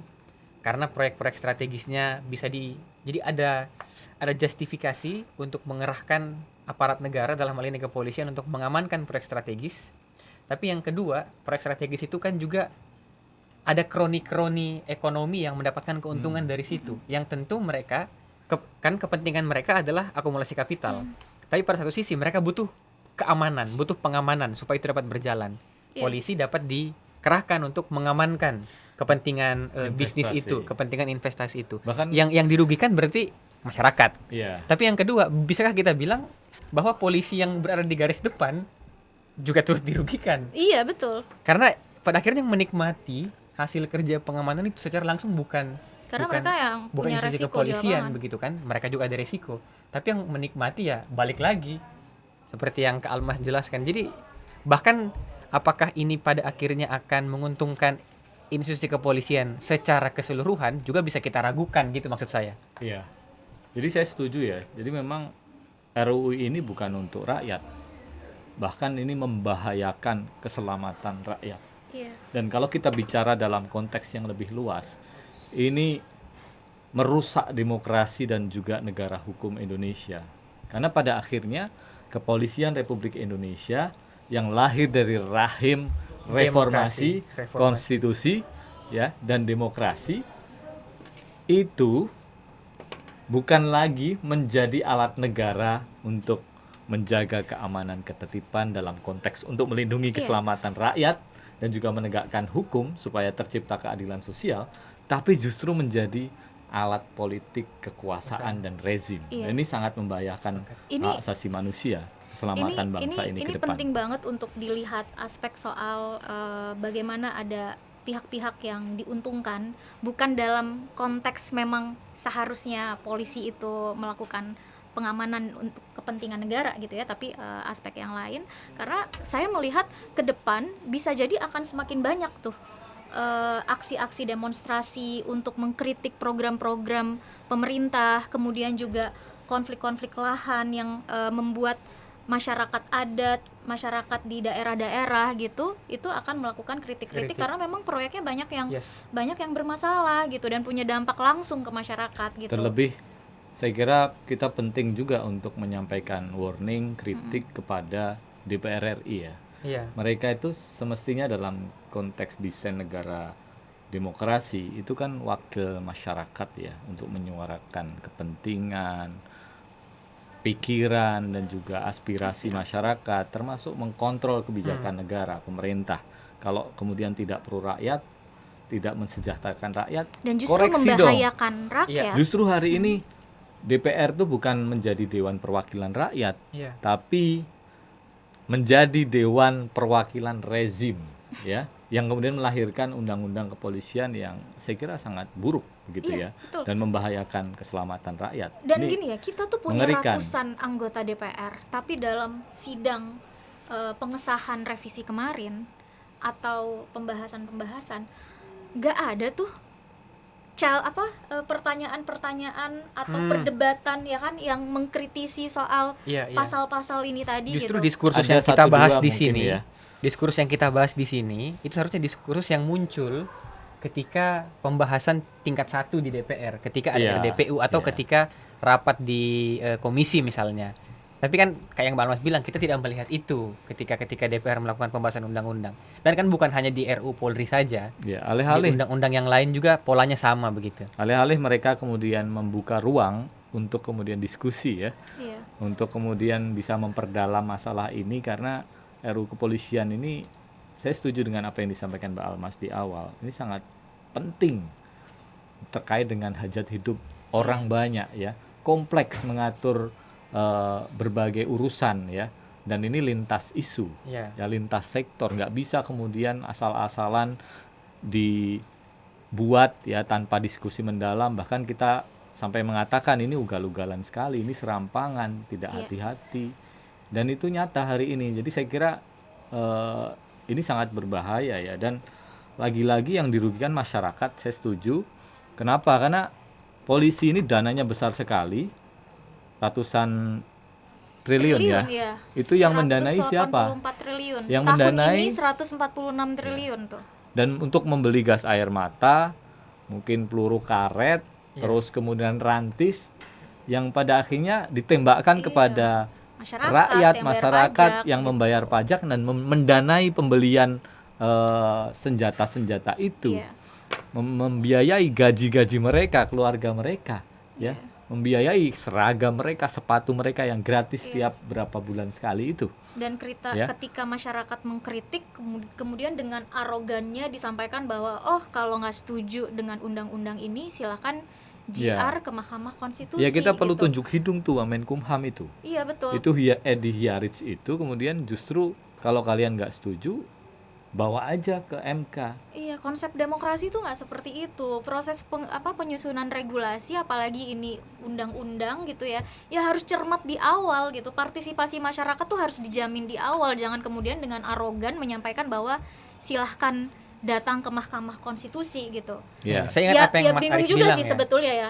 Putusan Mahkamah Konstitusi aja dikangkangi kok gitu. Jadi Iya. ingat Kok apa yang kok nyuruh kita ke Iya. Mahkamah Konstitusi. Apa yang Mas Arief bilang waktu itu jadi benar sebenarnya, bahwa seharusnya ruang diskusi itu dibuka, diskursus itu dibuka di dalam pembahasan di DPR. Bukan ketika ada undang-undang yang sudah disahkan, lalu ada penolakan, dihadapkan pada mekanisme hukum. Iya. Dalam hal ini Mahkamah Iya. Konstitusi. Dan pada akhirnya kayak yang Kak Almas bilang, putusan dari Mahkamah Konstitusi pun banyak, termasuk yang soal jabatan kepolisian dan lain-lain yang pada akhirnya kan terlanggar, tidak diimplementasikan oleh Iya. pembuat undang-undang begitu. Jadi mereka itu kan sebetulnya jadi DPR, jadi wakil menteri itu kan untuk mewakili kepentingan masyarakat ya. Iya. Kalau masyarakat punya pendapat, aspirasi, disambut dong, diajak diskusi dong. Dan ruangnya adalah di proses perencanaan dan penyusunan undang-undang kepolisian ini, Iya. bukan kemudian justru diundang ke Mahkamah Konstitusi untuk bersengketa Bersengketa di ya sana. di depan hakim konstitusi, dan ini seolah-olah mengajak kita bertarung. Kalau bersengketa secara hukum kan gitu. Bertarung. Padahal mestinya Mbak Alma sudah mengingatkan dalam negara demokrasi kita bermusyawarah dong, Iya. pasal 4 sila 4 Pancasila ya. Ya, kita musyawarah dong ya. Dengan hikmat dan kebijaksanaan dong. Iya. Bukan kemudian justru malah ngajak kita Bersengketa. Bersengketa. Dan ini pola yang berulang Iya. ya. Ada satu poin lagi sebetulnya yang dirugikan dan berpotensi untuk dikacaukan gitu ya di depan, yaitu terkait dengan pemilu 2029. Kita sudah belajar dari pemilu 2024 bagaimana ini kan Dirty Vote juga sudah mengurai dengan panjang lebar dan sangat komprehensif gitu ya, bagaimana peran kepolisian dalam pemenangan dan sebagainya gitu. Nah, jangan sampai kemudian itu terulang dan makin parah di pemilu 2029. Dalam artian penegakan hukum atau kepolisian yang gagal bertransformasi menjadi institusi yang profesional, yang modern gitu ya, itu juga bisa berdampak pada penegakan hukum dan juga bisa menjadi bumerang gitu, bisa mengorbankan kepala desa, pemerintah kabupaten kota, politisi dan sebagainya gitu. Jangan sampai kemudian nanti penegakan hukum hanya dijadikan sebagai ancaman atau alat untuk kemudian menarik dukungan, menggalang dukungan atau memobilisasi suara untuk pemenangan calon tertentu di pemilu 2029. Tentu saja ini bukan soal presiden aja ya. Tadi kalau ngomongin soal anggota DPR dan sebagainya, ya banyak banget kan yang punya kepentingan dalam konteks pemilu 2029 gitu. Ya, saya kira kalau kita bicaranya kepolisian justru menjadi alat politik, ini bentuk pengkhianatan terhadap mandat reformasi 1998 ya. Dan juga tuntutan reformasi kepolisian saat itu melalui TAP MPR nomor 6 dan 7 tahun 2000. Di mana kepolisian mestinya kan jadi polisi sipil yang demokratis, yang tidak berpolitik, tidak berbisnis. Nah, kalau kemudian justru menjadi alat politik, ya saya setuju, ini sangat berbahaya. Dan lagi-lagi ini pengkhianatan terhadap mandat reformasi, dan RUU ini yang disahkan 9 Juni itu akan memberikan karpet merah pengkhianatan itu. Dan saya kira resikonya adalah ya hari ini pada akhirnya benar kepolisian jadi alat kekuasaan, dan yang mengerikan adalah situasi dan juga sistem demokrasi kita ini kan ambruk gitu ya, karena pemilu yang jujur, adil, pemilu yang memang betul-betul memberikan perlindungan terhadap suara rakyat sebagai kedaulatan rakyat, dan bahkan dikatakan ini suara Tuhan begitu ya, ini akan jadi suara yang tidak berarti karena sudah diinjak-injak oleh praktek kekerasan, praktek intimidasi yang itu dilakukan oleh aparatus negara. Dan ini adalah rezim otoritarian kalau bahasanya. Betul. Begitu, bukan Betul. lagi demokrasi. Kita kan membaca nih tren indeks demokrasi Indonesia itu dari tahun ke tahun itu terus menurun. Iya. Bahkan dalam 15 tahun terakhir itu paling parah situasinya hari ini. Dan salah satu penilaiannya kan soal selain kebebasan sipil ya yang diukur ya, yang itu juga hancur-hancuran, soal bagaimana pemilu yang dilaksanakan itu berjalan secara jujur dan adil. Bukan hanya dilaksanakan 5 tahunan ya, tapi benar-benar ini transparan, akuntabel, dan merepresentasikan Substantif, suara rakyat, bukan manipulatif, serangan fajar dan intimidatif gitu ya. Nah, jadi saya kira kerugiannya bukan di level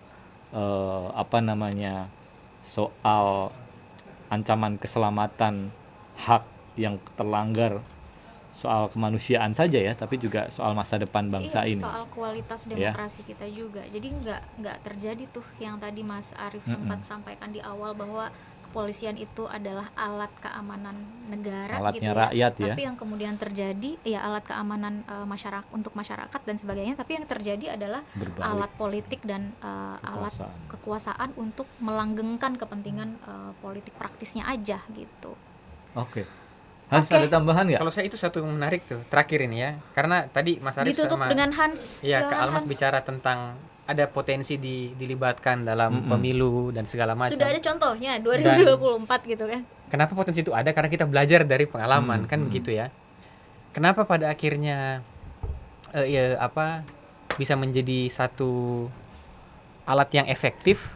Karena itu tadi dia punya wewenang yang banyak, yang meluas Uang yang besar. dan anggaran yang besar. Jadi balik lagi Strukturnya ada di mana-mana. berbagai daerah. Jadi balik lagi, kalau kita mau polisi yang profesional, yang tidak ikut-ikut dengan politik praktis sampai memenangkan satu kandidat, satu partai, satu pasangan calon presiden tertentu, maka harus di safeguard dari awal.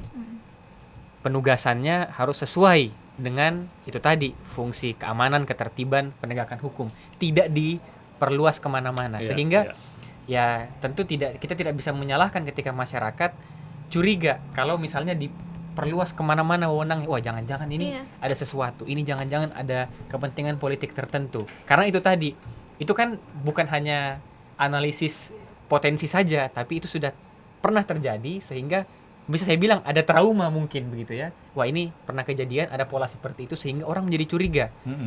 Ketika muncul undang-undang yang baru, lalu ada kok ada pengawasan, ada wewenang yang diberikan tanpa ada pengawasan yang signifikan. Karena kita juga tadi bicara pengawasan, Mas Arief. Kompolnas rupanya tidak diberikan pengawasan yang wewenang pengawasan yang kuat juga begitu ya. Jadi wewenangnya meluas, tapi pengawasannya tetap minim. Itu bagus closing statementnya ya. Maka yang terjadi adalah kesewenang-wenangan. Itu. Ini tapi sudah ditutup ya. Saya belum menyinggung yang ini kaitannya dengan teman-teman birokrat nih. ASN ini. Iya. ASN juga akan terdampak dengan rangkap jabatan di semua kementerian lembaga, ya. Mengacaukan sistem merit birokrasi. Iya, dengan syarat diminta presiden maupun menteri. Berarti kalau Menteri HAM bilang kan polisi bisa isi sipil. Kalau sipil isi jabatan kepolisian gimana? Ini mungkin Menteri HAM juga agak sedikit visioner rupanya ya dalam melihat masalah ini. Kalau saya melihat itu bentuk frustasi ya. Karena ya mestinya urusan sipil diurus sipil, ya. Kemudian urusan soal keamanan, pertahanan diurus oleh alat negara. Kita tentu tidak setuju juga ya. dengan ya udah cara berpikir kebalik ngisi, ya. Sipil ngisi polisi. Sama aja cara berpikirnya. Itu seolah-olah membenarkan militer jabatan yang hari sipil ini diisi oleh kepolisian atau TNI. militer, asal sipil bisa betul. masuk polisi dan militer, nggak pas saya kira juga. nggak begitu ya. Nah ini saya kira yang harus khawatir juga pemerintahan sipil nih. Iya. Kalau kondisi demikian, nanti kepolisian bisa masuk di semua kementerian lembaga tanpa batasan yang jelas terkait tupoksi, ya, karena nabrak konstitusi, nabrak putusan Mahkamah Konstitusi. Begitu. Belum lagi ini kita bicara TNI loh ya, yang hari ini juga begitu luar biasa masuk ke wilayah-wilayah sipil dan kemudian masuk ke birokrasi tanpa harus mundur, tanpa pensiun, dan pada akhirnya negara ini akan jadi negara otoriter yang mana birokrasinya diganti semua dengan betul. birokrasi militer yang otoritarian tentunya, tidak demokratis, tidak transparan, dan tidak akuntabel. Dan ini pernah terjadi di Indonesia di masa Orde Baru. Dan tentu kita tidak mau dampak militerisme yang begitu luar biasa pada keamanan, keselamatan, dan juga kesejahteraan, keadilan sosial bagi seluruh rakyat Indonesia ini kembali terulang. Ya. Oke. Ya, Oke. begitulah Begitu kemudian selera penguasa kita memang ngeri. ngeri. Baik, terus kita bisa apa, teman-teman? Dengan situasi yang begitu menantang hari ini, sudah ada Aspek undang-undang Polri yang baru yang Iya. begitu tadi kita kalau dari aspek bahas hukum berbahaya. judicial review memang itu Iya, adalah satu langkah, satu satu langkah langkah. yang bisa dilakukan. kalau kita gitu bicara ya. legislative review atau Perpu, Nah, tentu itu ini ya, apa namanya, utopis ya? ya itu kejauhan karena yang buat ini adalah DPR. Oke. DPR juga Dewan rata-rata Perwakilan Rezim Iya. tadi ya. koalisinya apa kalau kata Mas Arief apa tadi? Dewan Perwakilan gitu ya, Dewan Perwakilan Rezim kan. Jadi sepertinya legislative review atau Perpu juga bukan satu langkah yang mungkin dilakukan gitu ya. Mungkin kalau nih ya, masyarakat sipil, seluruh elemen bangsa ini turun ke jalan dan mendesak, barangkali.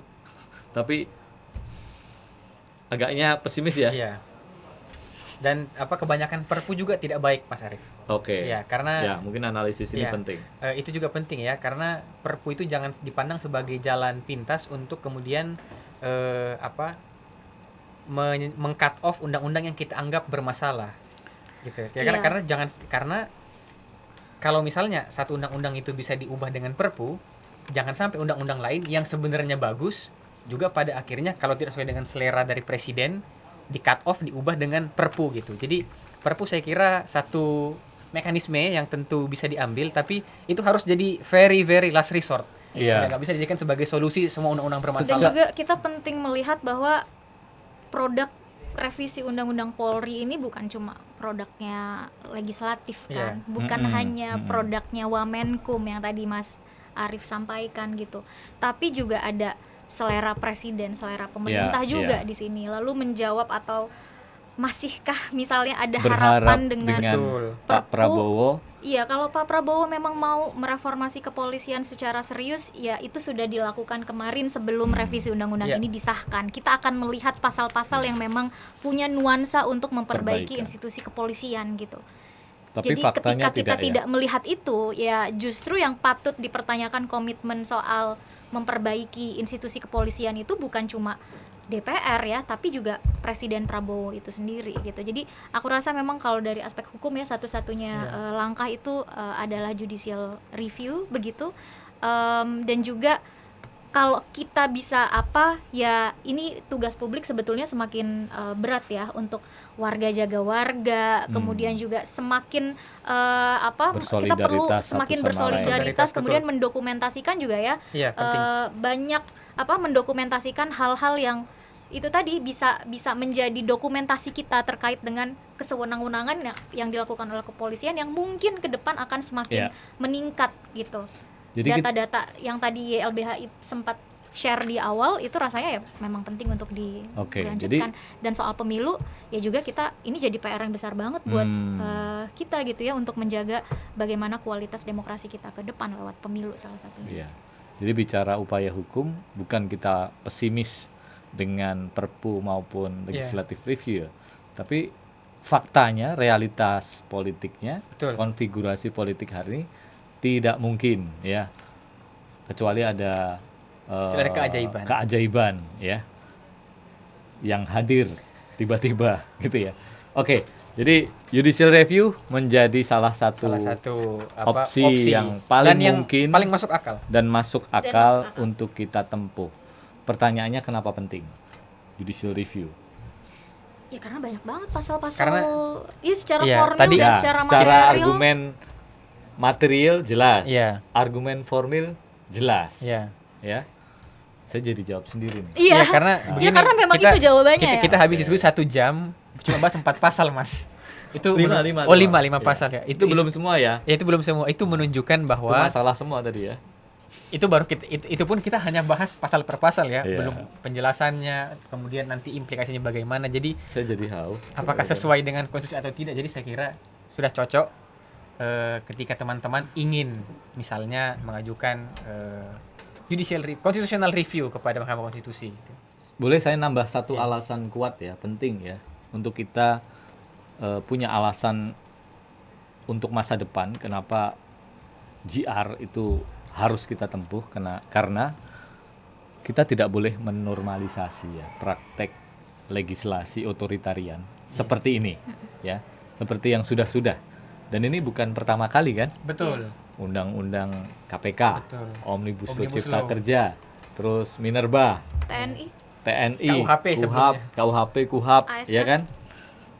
Banyak. ASN, banyak banget. Kita kurang Ya, contoh soal itu. tidak boleh menormalisasi. Meskipun kemudian ketika kita JR di MK belum tentu MK juga sependapat dengan Mengabulkan. kita, karena hari ini MK juga ya begitulah Ya. situasinya, Betul. coba dikendalikan oleh kekuatan-kekuatan goib begitu ya, dari politik begitu ya. Ya meskipun kelihatan juga. Dan saya kira itu tidak boleh dinormalisasi dalam negara demokrasi, dan tugas kita bersama sebagai warga negara yang baik ya untuk mengawal konstitusi, Iya. ya mengawal demokrasi. Kalau tidak siapa lagi? Karena Dewan Perwakilan Rakyat sekarang sudah menjadi Dewan Perwakilan Rezim, begitu ya. Itu harus di bold itu Ya. statement itu. Betul. Oke. Mas Dan mungkin kalau kita bicara teknisnya, itu kita itu siapa yang mau JR nih? Kita tentu Ya kan sudah ada yang melakukan GR. Ya, ini Iya. sudah ada nih teman-teman ya, yang belum, JR. belum tahu sih sebenarnya Iya. secara Tapi- material pasal yang di GR itu yang mana gitu ya. Tapi kalau ditanya kita Semakin siapa? banyak Iya. yang melakukan akan semakin bagus. Kita siapa? Tentu kita siapa adalah yang merasa dirugikan dengan kehadiran undang-undang. Yang merasa undang-undang itu akan merugikan kepentingannya sebagai warga negara, merugikan haknya sebagai warga negara. Ingat tadi kita di awal bahas pasal putusan MK 114 itu yang ajukan kan warga negara ya, advokat, Iya. bukan ASN, bukan dari internal kepolisian, tapi dari luar warga negara yang mengajukan itu, dan kemudian diterima dan dikabulkan sebagian misalnya uji material yang diajukan. Jadi pertanyaan Mas Arief siapa ya? Tentu orang yang merasa ada kerugian, ada hak yang dirugikan ketika undang-undang itu disahkan gitu. Ya. Termasuk dalam konteks ini ya berkaitan dengan RUU Polri. Iya. Ya, dan kalau dalam konteks hukum acaranya ini bisa individu, bisa Bisa badan organisasi, hukum ya, bisa bisa badan organisasi hukum. ya. Ya. ICW siap? Iya, bareng-bareng kita Kontras? Kami Lakukan siap kritik. jadi pendamping hukum siapapun yang mengajukan. Oke. iya. YLBHI tentu juga. Dan banyak Siap, kan karena ini dalam mandat konteks ya. dalam konteks kita bilang melakukan judicial review ini kan banyak peran sebetulnya ya. Ada yang bisa jadi pemohon, jadi kuasa hukumnya, jadi pihak terkait, kemudian Bahkan memberikan mengirimkan amicus Memberikan curiae dan sebagainya. kesaksian ataupun kesaksian ahli. Kesaksian, ya betul. Ya, meskipun kita tidak happy ya sebenarnya dengan mekanisme sengketa ya. Iya, ini kan Ya, sebetulnya tetapi adalah satu karena- proses yang melelahkan. Tapi kita karena berhadapan tidak ada dengan pilihan. pengambil kebijakan yang tidak jera untuk menelurkan produk legislasi yang bermasalah gitu ya, dan Oke. sangat arogan mereka memang menyampaikan gitu ya, silahkan datang ke Mahkamah Konstitusi. Jadi memang itu adalah pil pahit yang terpaksa kita telan karena kita punya wakil rakyat yang seperti itu. Ya. Makanya nih buat teman-teman pentingnya memilih hati-hati di pemilu itu agar kita nggak krisis representasi Iya, seperti iya. hari ini gitu. Saya menarik nih. Kita ini besok kalau Apalagi nih Mas Arief. kalau JR ya. Ini sambil menutup ya. Iya. Silahkan nanti teman-teman menyampaikan closing ya. Iya. Kita kan akan JR nih. Ini kan menguji produk hukum. Iya. Bagaimana kita menghukum presiden dan juga DPR yang melahirkan kebijakan yang nggak bijak, tapi justru membajak kedaulatan rakyat dan menyusahkan masyarakat ini, bahkan membahayakan keselamatan rakyat ini. Jadi gimana nih? Apakah DPR juga perlu kita gugat, presiden kita gugat? Iya, atau seperti apa? dan bahkan itu sebetulnya menghukum pemerintah yang terpilih dari proses pemilu itu tidak perlu menunggu pemilu berikutnya gitu ya. Tapi dengan kita menyampaikan kritik, misalnya dengan kemarin Bersuara banyak ya. yang aksi demo, kemudian di media sosial juga nggak ada sepinya kan sebetulnya kritik-kritik terhadap pemerintah itu juga adalah wujud kita sedang mengoreksi ya, kita sedang mengoreksi, mengkritik, kita sedang menghukum pengambil kebijakan kita gitu. Jadi selain nanti di 2029 dengan kedaulatan rakyat yang untungnya masih kita punya gitu ya, semoga ini juga nggak diganggu gugat itu, ya kita manfaatkan ruang demokrasi yang memang tersisa di Ya. situasi yang semakin menyempit ini gitu. Hans? Saya cuma 3 kata. Tetap semangat, lawan. Oke. Oke. Baik, ini sudah selesai ya. Kalau saya terakhir, jadi DPR RI, presiden itu kan sebetulnya wakil yang kita pekerjakan untuk 5 tahun ke depan ya. Kalau kemudian mereka nggak bener, nggak becus kerjanya, ya tugas kita sebagai pemilik kedaulatan untuk Tarik mengkoreksi dukungan. mereka. Bahkan kita bisa Menarik dukungan. mengomelin mereka dalam tanda petik ya. Kita kemudian kritik mereka, nasihati mereka. Bahkan yang terakhir paling ekstrim ya, kita sampaikan bahwa kita nggak percaya lagi dengan mereka dengan menarik dukungan kita. Dan sayangnya memang ya ini yang belum dilakukan oleh kita semua ya. Kita perlu ngajak teman-teman semua dari berbagai elemen ya, bukan hanya teman-teman yang ada di CW, Kontras, YLBHI, tapi semuanya teman-teman digerakan di berbagai elemen juga untuk mengawasi dan mengawal penolakan kita, mungkin nanti JR kita Betul. terhadap undang-undang kepolisian.